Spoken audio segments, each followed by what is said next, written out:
What if I told you some of the most legendary R&B songs ever recorded actually predicted real-life tragedies? Songs about death, addiction, loneliness, and emotional collapse years before the artist died. At first, fans thought they were just lyrics.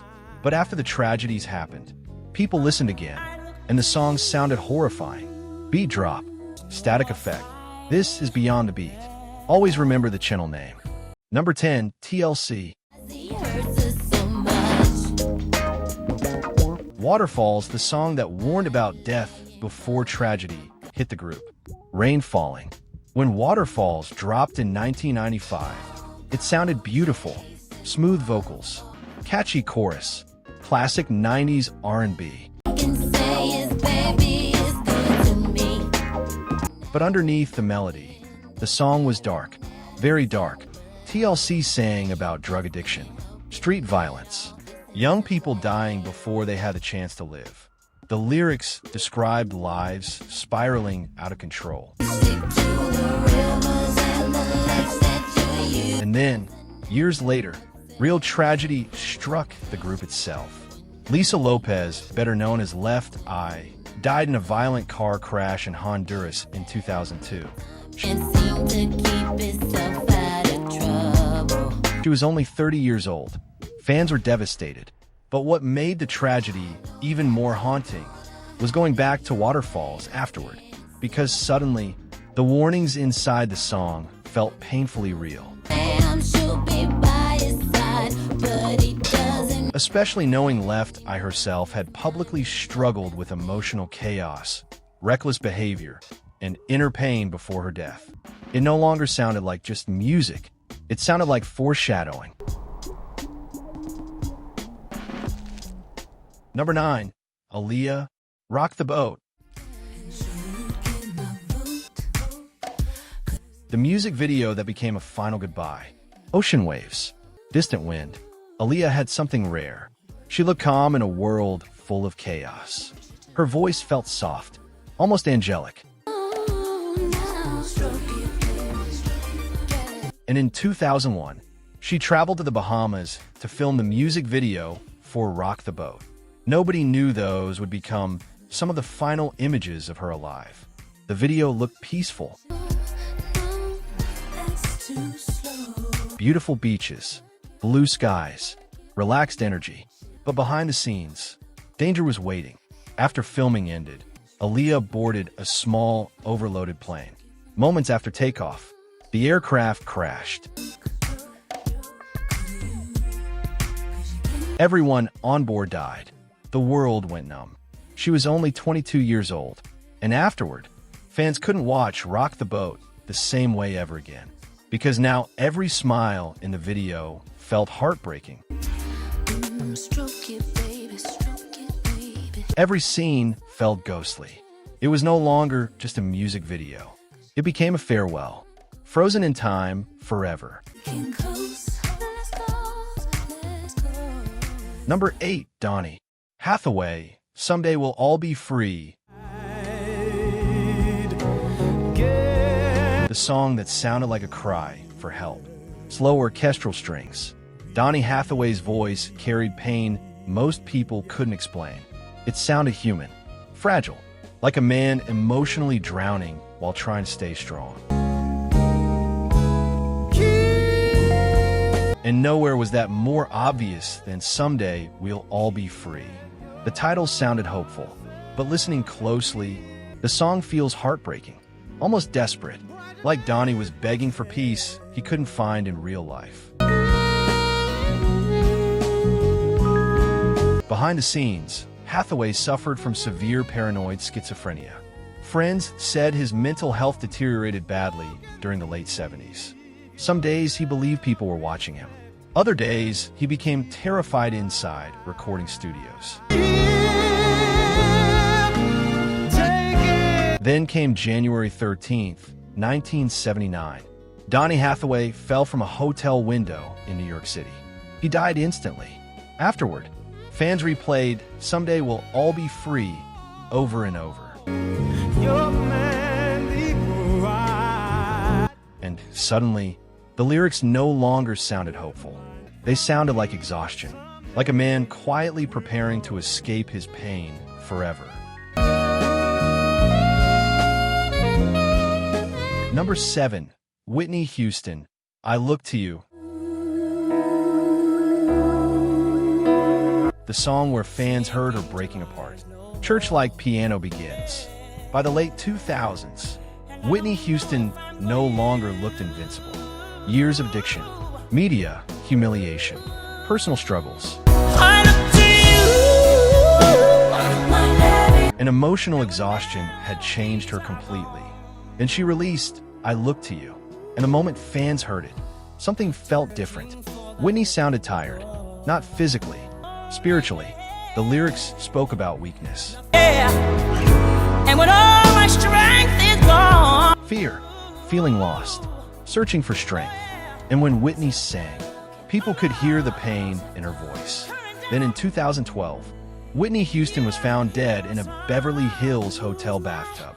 The world was stunned. Every road that I've taken. But afterward, many fans returned to I Look to You and realized something chilling. It felt less like a comeback song and more like a goodbye. Number 6. Michael Jackson. Morphine, the disturbing lyrics nobody took seriously. Dark industrial sound. Most casual fans ignored Morphine, but listening today feels unsettling. Michael Jackson sang about dependency, pain, fear, and drugs controlling his life. The song sounded chaotic, paranoid, almost claustrophobic. At the time, many listeners didn't understand how personal the lyrics actually were.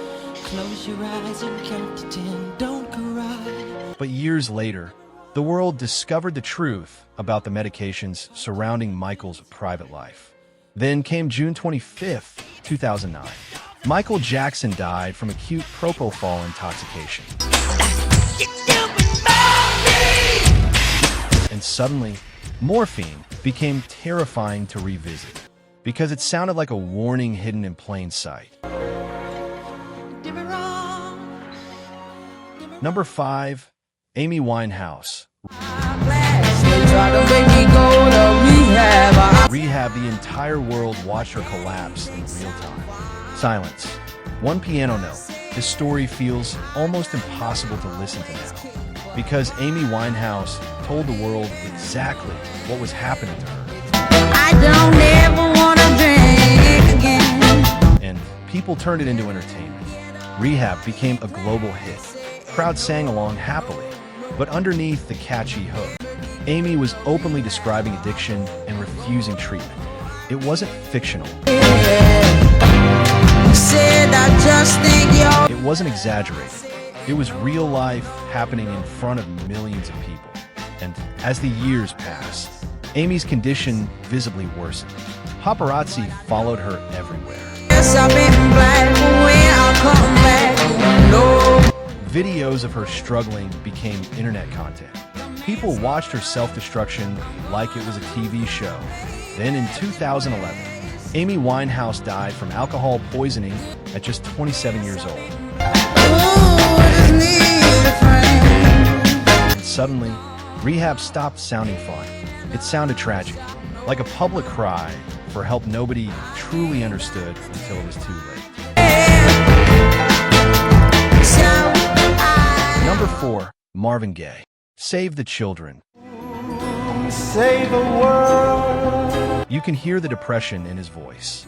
Marvin Gaye sounded emotionally exhausted long before his death, especially on What's Going On. His music carried fear, pain, spiritual confusion, and emotional heaviness. Live life for the children. In Save the Children, Marvin sounded like someone begging the world to heal itself. But behind the scenes, his own life was collapsing. Drug addiction, financial disaster, What a shame. severe depression, isolation, and an increasingly dangerous relationship with his father.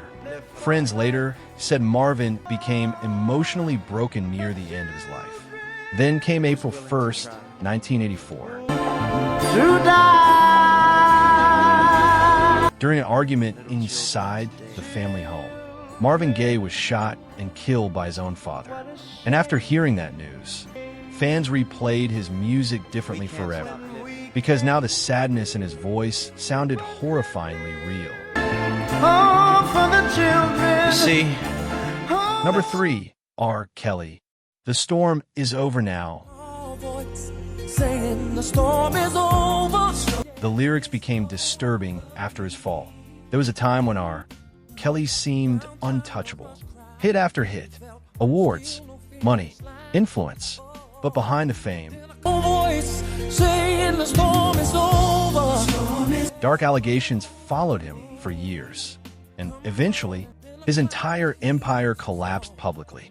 After the criminal accusations and convictions, fans began revisiting his music in complete discomfort. All alone. Especially inspirational songs like The Storm is Over Now, because the contrast became disturbing. A man singing about redemption and healing, while hiding devastating secrets behind the scenes. I can see the sunshine somewhere beyond The song didn't predict tragedy in a supernatural way, but it became haunting after the truth finally surfaced. Number 2, Aaliyah, One in a Million. A star too pure for the industry, Aaliyah felt untouchable, calm, elegant, mysterious. Her voice floated over beats like a dream. And maybe that's why her death hurt people so deeply. Because she felt timeless, like someone who was supposed to grow old with music forever. But after the plane crash, fans replayed songs like One in a Million with overwhelming sadness. everything about you. The title itself became painful, because artists like Aaliyah truly are rare. And losing her at only 22 years old still feels unreal decades later. Her music now carries something haunting beneath it, the sound of lost potential. Number 1, Marvin Gaye. What's Going On, the most haunting song in R&B history. with brutality. Soft static, vinyl crackle.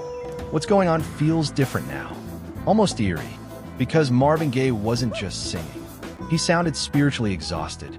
The song talked about violence, hatred, fear, pain, human suffering. People don't punish me with brutality. But listening today, it feels deeper than social commentary.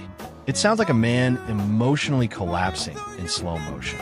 And knowing how Marvin's life ended makes the song even more devastating, because behind one of the greatest voices ever recorded Thinks we're wrong, they do. was a deeply wounded human being carrying pain the world didn't fully understand. That's why decades later, What's Going On still feels haunting, because it sounds less like performance and more like a soul crying out for help. Sometimes, artists reveal their pain long before tragedy happens, but fans don't recognize the warning signs until afterward. And maybe that's what makes these songs so chilling, because once you know the ending, you can never hear the music the same way again. If you enjoyed this video, subscribe for more deep dives into music history, dark celebrity stories, and the hidden truths behind legendary songs. And comment below, which song became the most haunting after learning the real story behind it?